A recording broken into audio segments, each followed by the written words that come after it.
Euskal bortuetako irudi eder hauen bitartez, gure arbasoen bizia nolakoa zen aipatuko dugu, ikertzailen orain arteko lanek ezagutzera ematen diguten neurrian bederen. Biziki urrun joan gara iragan denboretan barna, 4.000 urte Jesu Kristo aintzin nun iduriz, gure hartzain arbasoak bizimodu berri bati lotu baitziren, kultura berri bat soraraziz.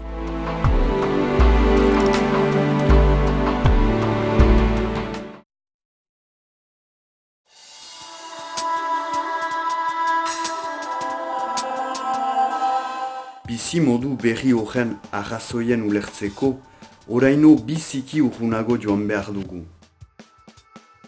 Jesu Kristo aintzineko 11.000 urte arte, aro ikaragarri hotza pairatu behar izan zuen orduko jendeak. Hainbestetaraino nun arpetan aterpetu behar baitzuen. Bazterrek ez zuten orain daukaten itxura. 1200 metrotik goiti, elurrez eta hormaz estaliak ziren mendiak. Behereko aldean ez zegoen zuhaitzik, are gutxiago oianik, zuaiska batzuk bakarrik. Larreak belarri dojez, branaz eta hiztoka edo aintzira gorol diotsuz jauntziak ziren. Klimaren araberako animaliez inguratua zen jendea. Elur oreina, oreine jaldoia, bisontea, zezena, otsoa.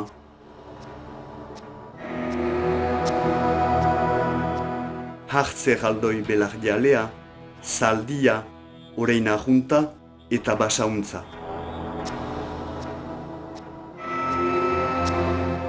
Gure arbasoak bereziki izitik eta doibat arrantzatik bizi ziren. Udan, belarra, belar eta landare erroak eta basa fruituak biltzen zituzten. Harrizko tresnak erabiltzen zituzten, bereziki suarrizkoak eta ezurrezkoak, iziko eta arrantzako, bai eta zurgintzan, harakintzan eta lahugintzan. Irudietan dauzkagu isturitze, sara, ola eta beste arpetan ikertzailek aurkitu harrizko eta ezurrezko tresnak. Argiak koskatuz baizik etzekiten lan zen. Adibidez, giderik gabeko aizkoren egiteko.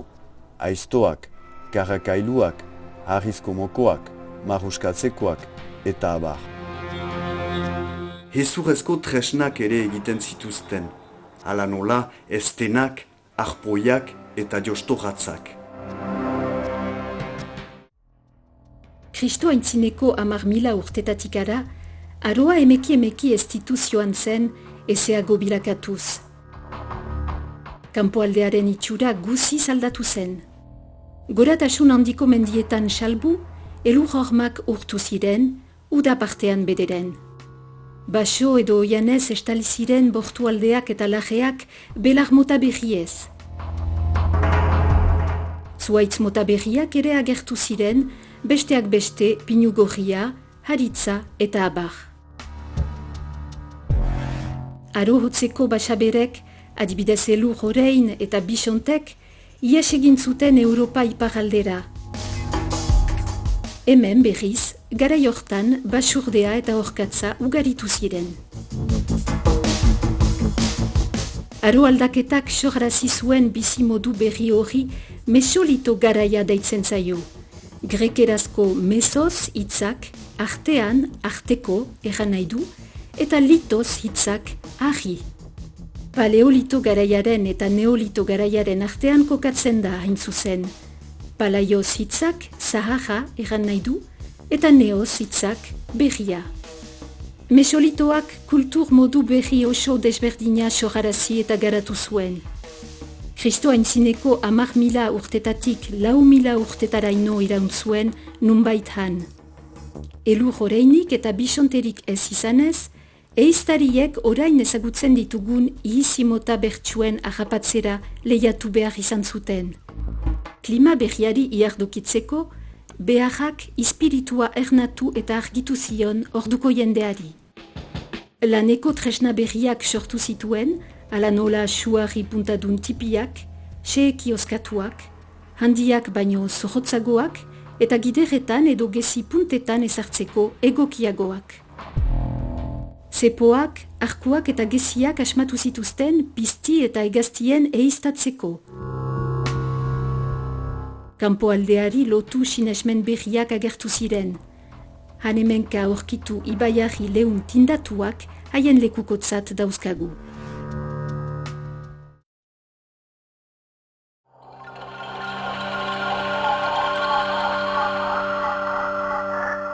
Aroa beti epelduz joan zen, eta orain ezagutzen dugun aro berdintsura heldu zen 4.000 urte Jesu Kristo aintzin. Neolito garaia deitzen zaio jendeak biziko zuen garai berri hori.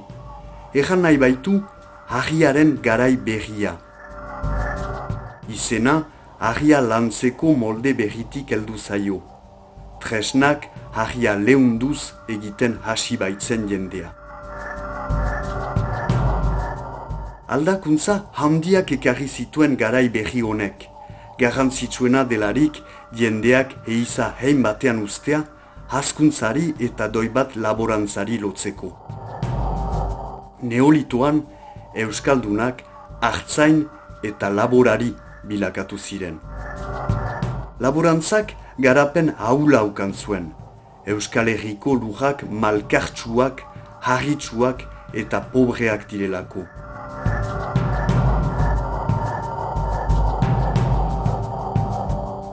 Hazkuntzak aldiz, hedadura zabala ezagutu zuen. Kopuru handieneko abereak, ardiak eta ahuntzak ziren.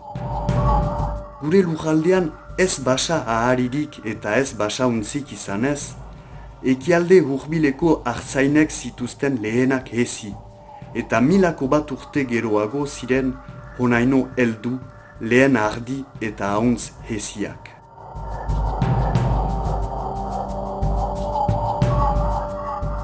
Aldiz, Jesus altunaren ikerketek pentsatzera emaiten digute behien eta urden lehen abeltzainak bertako hartzainak izan zirela. Behia hemen berean hezi zela, behi basatik, eta urdea berdin bertako basurdetik. Irudietan ikusten duzuen behi gorria basa da, basoan sortua, betizua deitzen zaio. Sakura ere garai horretan hezia izan bide zen, jendearen lagun bilakatuz.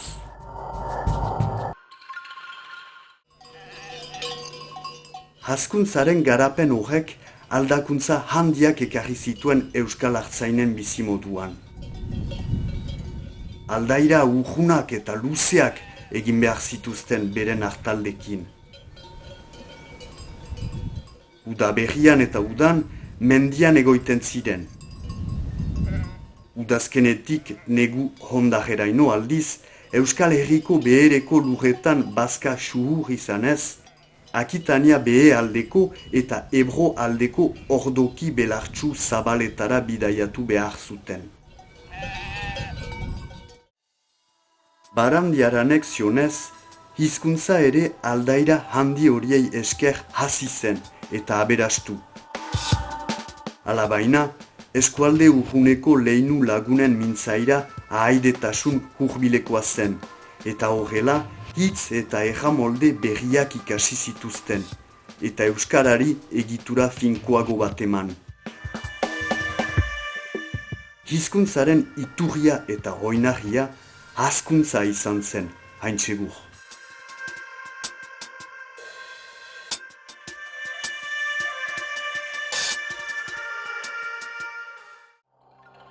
Neolitoak ezagutu zuen bigarren aldakuntza handia tresnagintzan gertatu zen.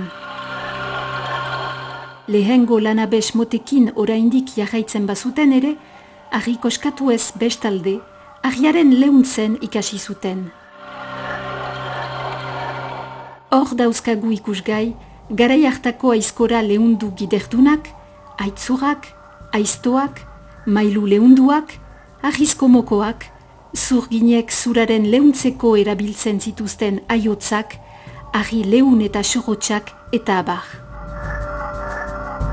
Ezten asko eta jostogatzak ezurrezkoak ere ziren. Barandiaranen arabera, eiera ahiak ere bazituzten, ahi bikoak, azpikoa aska itxurakoa eta gainekoa biribila. Beste aldakuntza handia, labetan gogortu lurjuntzien moldatzeak eta erabiltzeak ekarri zuen, xurki bildu hasien eta bihien animalietarik zaintzeko, ur garraioko, geroko elikagai askoren gerizatzeko eta abar. Eltzegintzaren aurkikuntzaunek gero lur erregogorreko laben egiteko ahala emanen zuen, metalen garaiari lekua utziz. Kobreak, brontzeak eta burdinak jendearen bizia arrunt aldatu zuten.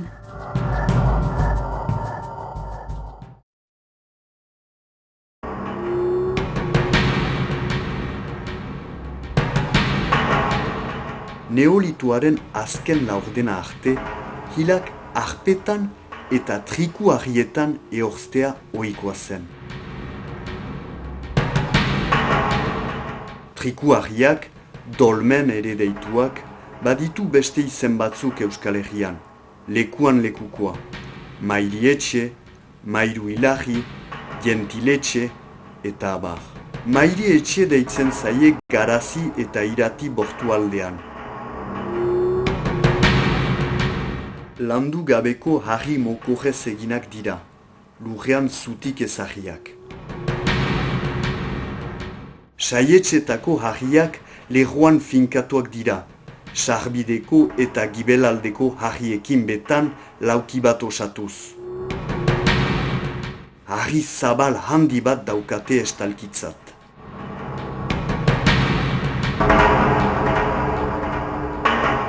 Eguzkialdera dute beti sarbidea.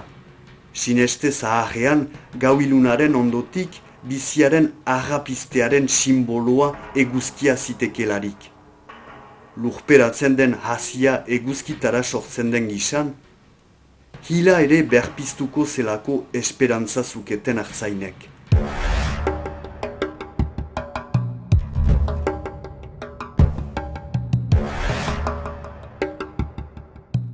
Mairietxeak hilobi iraunkorrak dira beraz, jendeak kanpoaldean eraiki zituen lehenak. Europa ekialdean agertu ziren lehenik, Kristo aintzineko 5.000-4.000 urtetan. Euskal Herriko lehen bizikoak Kristo aintzineko 4.000-3.500 urtetakoak daitezke. Euskal Herriak populu eta mintzaira bereziak izanik ere, beste lurraldetan sortzen ziren berrikuntzei idekia zitzaien, eta horrela, kanpoko ohitura anitz bereganatzen zituen. Adibidez, trikuarrietan ehorztekoa. Trikuarria izari gotorrekoa da. Urrundik ikusteko modukoa eta denboran zehar, gorputz andana baten aterpetzeko ahalekoa. Neurriz lekuaren goratasunaren araberakoak dira, behe aldean handienak eta tipiagoak mendian. Egitura bertsua daukate edo zoin lekutan finkatuak izanik ere. Arrizko kutsa handi bat da, nun gorpuak luzara etzanik baitaude, zangoak ekialdera eta burua mendebaldera, goizargia simbolikoki ikusteko maneran. Egitura soilenekoa, lurrean zutik finkatu 4 harri zabalez osatua da. Saietxetako 2 harri zabal, 3 bat eguzkialdera eta mendebaldera buruz azkena. Ekialdeko harria apalagoa da, eguzkiaren eta hilen sarbidea izanez. Saietxetako eta gibeleko harrien gainean pausatua den harri lodi zabal batez estaliak dira.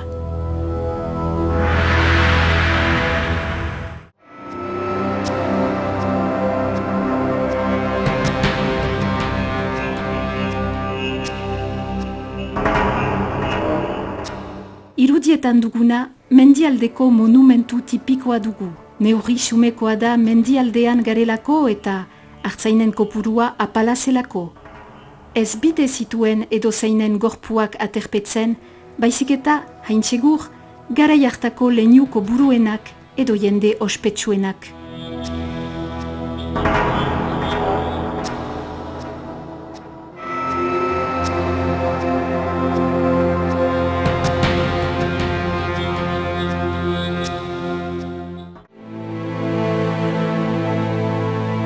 Altzurukuko ite oianean dago triku harri hau. Iparaldeko handiena da, impresionagarria. Eguzkialdera eraikia, oizen gisan. Saietz harri lodi bezain zabalak dauzka. Estalkirik ez du, baina bertan ikus dezakezue puskaturik. 15 tonako pisua zuen.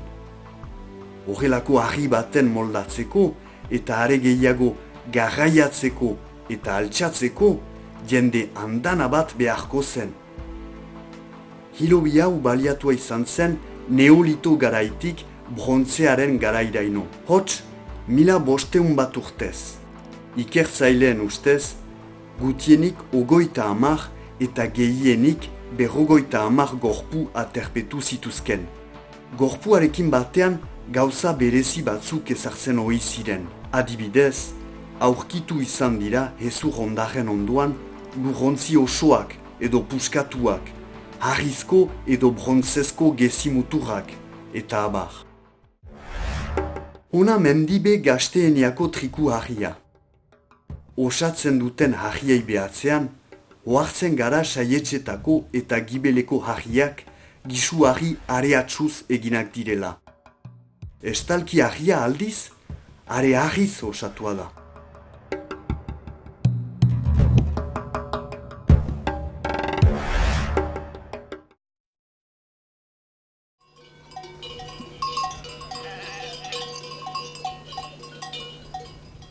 Bortu sasoian, artzainek epe laburreko etxolak eraikitzen zituzten. Haien aztarnak ugari dira eta oraino ezagun goia lapidetan, irudiauetan bezala.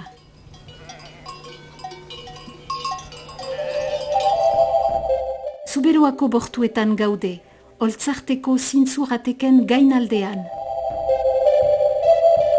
Lur moino horiek aterpetzen dituzte gure hartzain arbasoen etxolen aztarnak. Azken elurrak urtu bezain laster, goiti etortzen ziren beren hartaldekin eta etxola xume horiek eraikitzen zituzten. Berek egin lur meta tinko baten gainean finkatzen zuten etxola, hesol eta abar lodiz biribilki itzulikatuz eta lur zotal eta abere lajuz estaliz.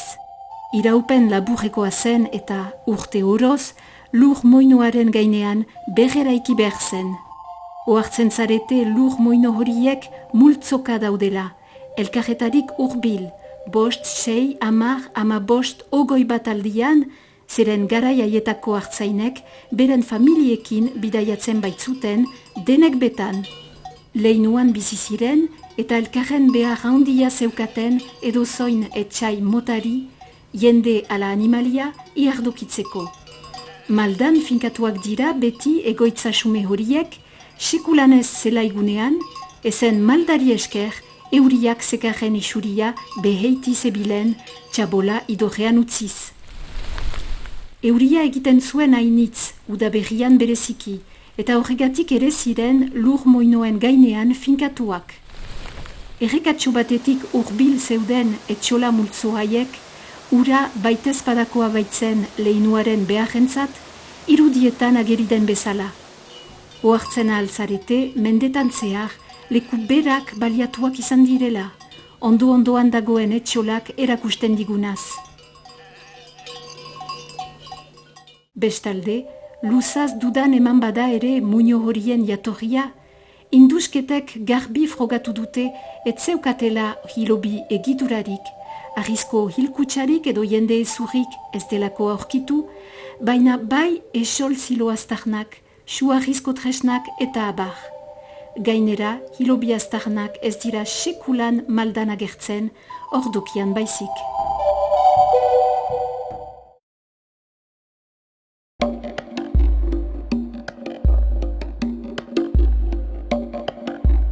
Monolito izeneko harri mehar luzeak mendi bizkarretan aurkitzen dira maizenik.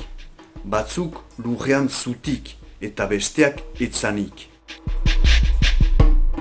Monolito hitzak harri bakar egan nahi du. Ez dira hain ugari Euskal Herriko mendietan.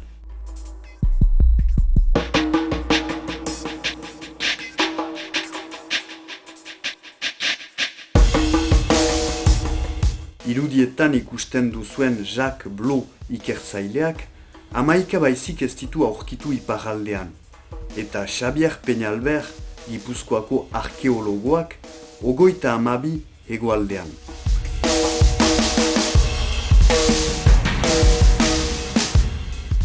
Horietarik anitz, artzainek 1000 urte Kristo aintzin finkatuak daitezke.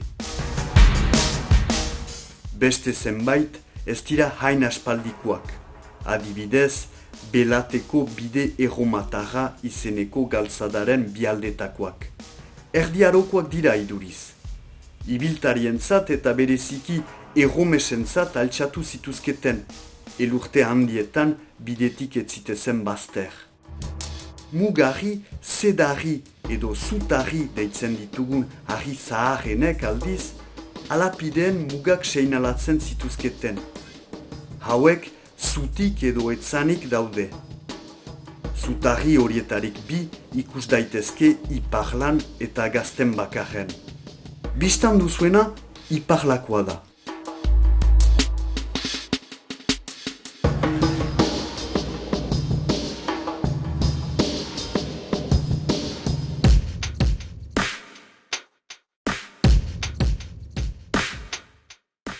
Lau kantoiko mugarriak beti etzanik agertzen dira, eta iduriz ez dira sekula zutik emanak izan.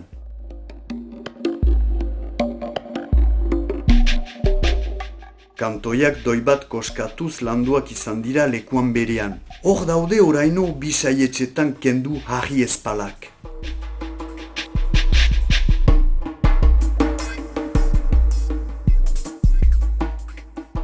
Nahitara bertan utziak izan dira etzanik.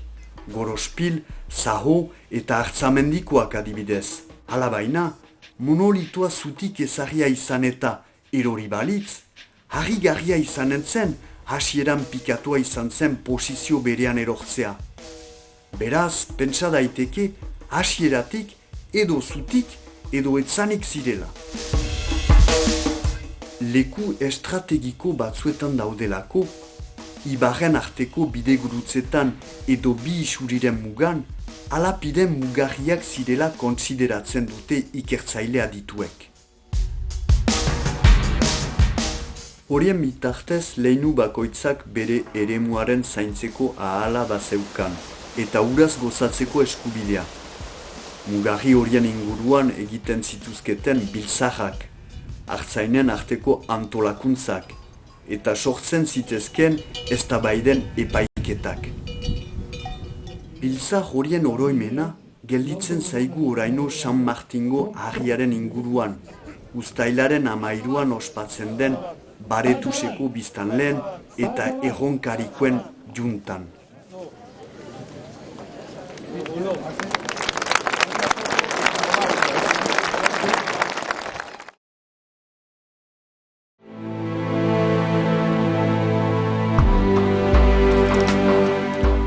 Historia horrean, artzainak eta beren familiek pasaian ziren populu edo leinu ahotz ahmatuen mehatxua noiztenka jasan behar zuten. Beren etxolak utzirik, babesleku berezietan gerizatzen ziren hartaldekin.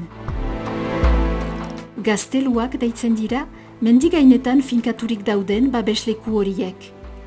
Gotorlekuak ziren, eran nahi baitu defentsalekuak, lurrezko pezoi handiz inguratuak, eta hesol lodiz tinko-tinko hetxiak. Baziren ere, argi dorrezko ormez inguratuak, hala nola gaztelari zuberoan, edo lajango eta zerku Nafarroa berean. 21 menderen buruan hor daude, zutik oraino. Irudietan ikus dezakezue, zerkuko gotorlekua.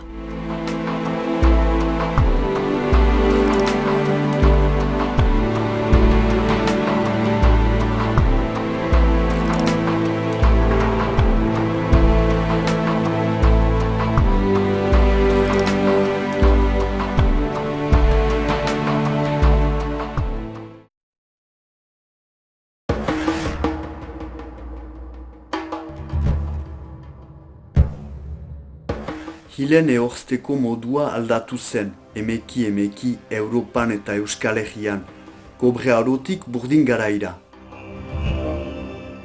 Metalaroa deitzen zaio garai berri hori. Jendeak orduan ikasi baitzuen metalen erabiltzen. Lehenbiziko labetan urtaraziz eta landuz. Lehen tresnak kobrez eginak ziren. Ondotik, brontzezkoak egiten ere ikasi zuten. Eta azkenik, burdinazkoak ere. Tresna gintzan, aitzinamendu garrantzitsua izan zen.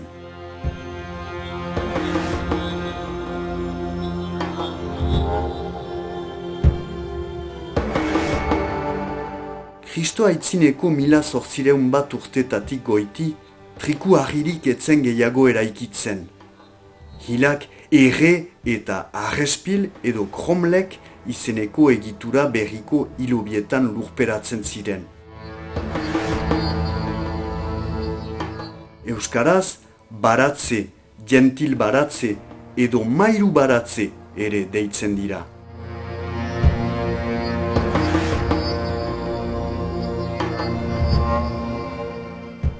Hilen erretzeko ohitura berri hori nola sortu zen ez dakigu. Triku harrietan gorpuak suntsitzen ikusirik, gorpuaren ganik askatu espirituan finkatu zuketen gehienik beren sinestea. Garrantzi gutiago emaiten zioketen gauzen alde materialari, hots hilen gorputzei, bai eta hilobiaren kanpoko itxurari, harri xumez osatua baita. Halere, harta berezia hartzen zuten barnearen eraikuntzan. Hilen erretzeko, haritza edo pagoa zuten bakarrik erabiltzen sugaitzat. Sineste berezi batengatik, ala haritz eta pago egurrek dutelako sutan indar eta iraupen handiena, ez dakigu. Indar handiko sua izanen zen, zeren ikatz eta hautsez bestalde aurkitu izan diren hezur porroskak arraskiskaliak baitziren.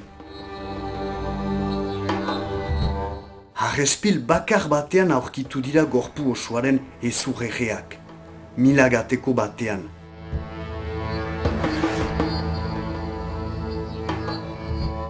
Bestetan iduriz, gorpua ere eta aurtara bat ondakin bere izten zuten arrespilaren barnean lurperatzeko.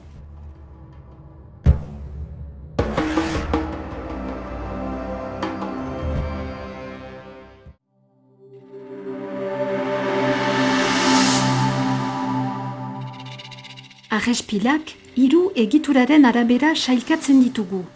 Lehena, arrizutez inguraturik, biribil baten itxurakoa da, eta barnealde ordokia du. Bigarrena muinoska da, arri eta lurrez osatua, arrizutez itzulikatua hau ere. Hirugarrena, biribilik gabeko lur eta arri muinoska da, tumulu izena ematen zaio. Bestalde aurkitu dira arpetan soilki lurperatu gorputz ondakinak, erredik edo erregabeak. Arpetipi batzuk ere baliatzen ziren, hilen hilobi gisa, lurperatu gabe nahitara utziak, arpeko sarrera etxirik.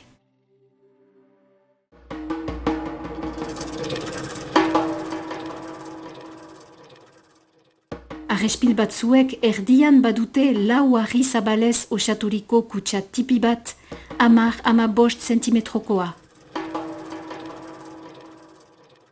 Haietan ezartzen zituzketen hauts eta hezur hondakin zenbait.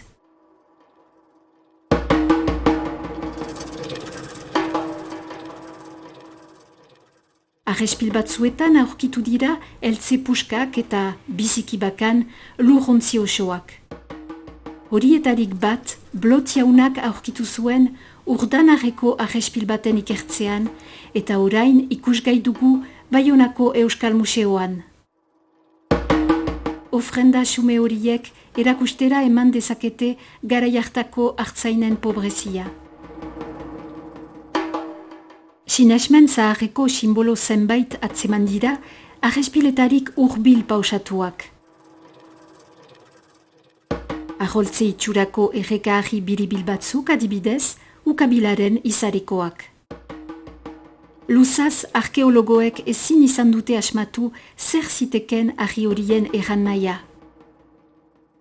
Orain, haien ustez, aholtze itxurako argi horiek bizi berri baten simboloak ziren, aholtzeak bizi berri baten esperantza bere baitan duen gisan.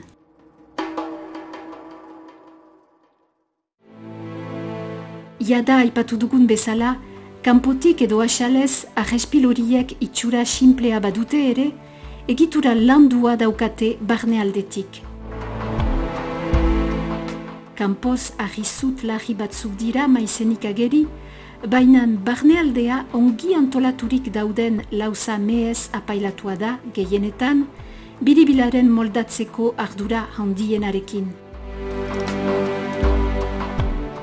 Erdiko kutsaren lauzak, izari desberdinekoak izanagatik, ongi pikatuak dira.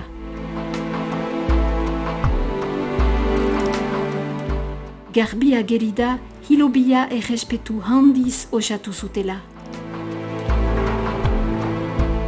Obraren ongi bukatzeko xedez, lur garbi xehez estaltzen zen. Garai hartako jenden ezagutzak ekartzen dizkigute beraz arrespil horiek, bai arkitekturaren aldetik, bai sinesmenen aldetik. Ezur hondakin pixka bat baizik ez lurperatzea, erran nahi simboliko baten seinale dateke.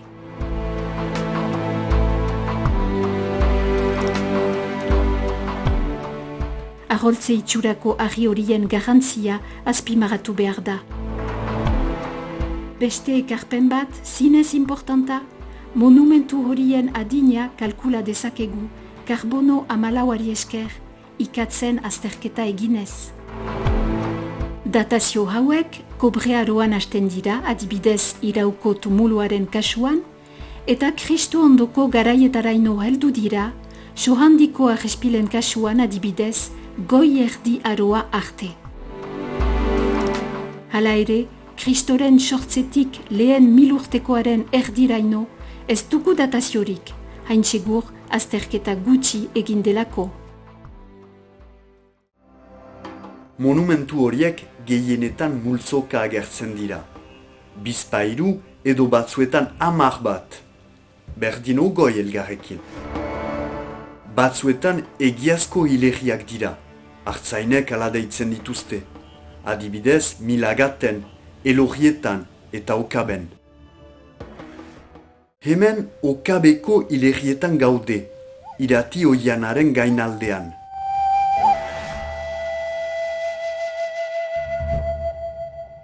Arrespil hauek Kristo aintzineko 2500 urtetan hasi ziren eraikitzen. Kobre aroan edo brontze aroan, ogoi mendez jarraituz. Indusketek erakutsi digute monumentu horiek ez direla nola nahika barreiatuak. Egitura bereko monumentuek beren eremu berezia daukate. Arrespil muinoskak bizkar hegi gorenean saldoka daude. Urruntxiago arrespil ordokiak, eta urrunago berriz arrespilik gabeko muinoskak. Egitura berekoak denboran zehar elkarrekin bilduak dira beraz. Ikatz hondakinen azterketek erakusten digute elkarren ondoko 2 arrespil ordokik 1000 urteren aldea izan dezaketela. Eta hemendik 950 metrotan dagoen arrespil muinosken multzoko bat aldiz, hemengo arrespil ordoki baten adin bertsukoa izan daitekela. Erran dezakegu arrespilen egituraren araberako zatiketa hori, bai eta multzo bakoitzaren lekuaren hautua, nahitara egiten zituztela. Guri ahotz gelditzen bazaigu ere horren arrazoia. Gorpuak zergatik lurperatzen zituzten egitura desberdinetako multzo batean eta ez bestean. Ohartu gara ere arkitektura edo egitura ederrena duten arrespilak ikuspegi ederrenari buruz finkatuak direla, Hemen hori mendi ospetsuari begira, adibidez. Nortasun handiko hartzainak edo leinu buruzagiak ote ziren, leku ederrenean ehortziak, bizian zeukaten leho bera atxiki zilondoan ere?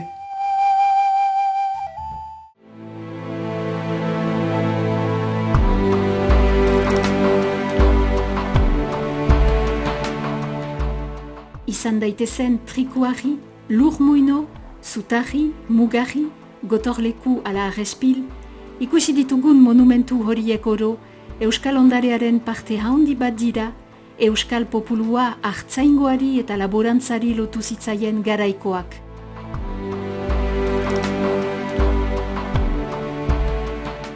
Euskaldunak lurrontan behin betiko finkatu ziren denboraren lekuko zahar bezain sakratuak ditugu. Desagertzetik kartsuki begira ditzagun, gutarik bakoitzaren egin behar da.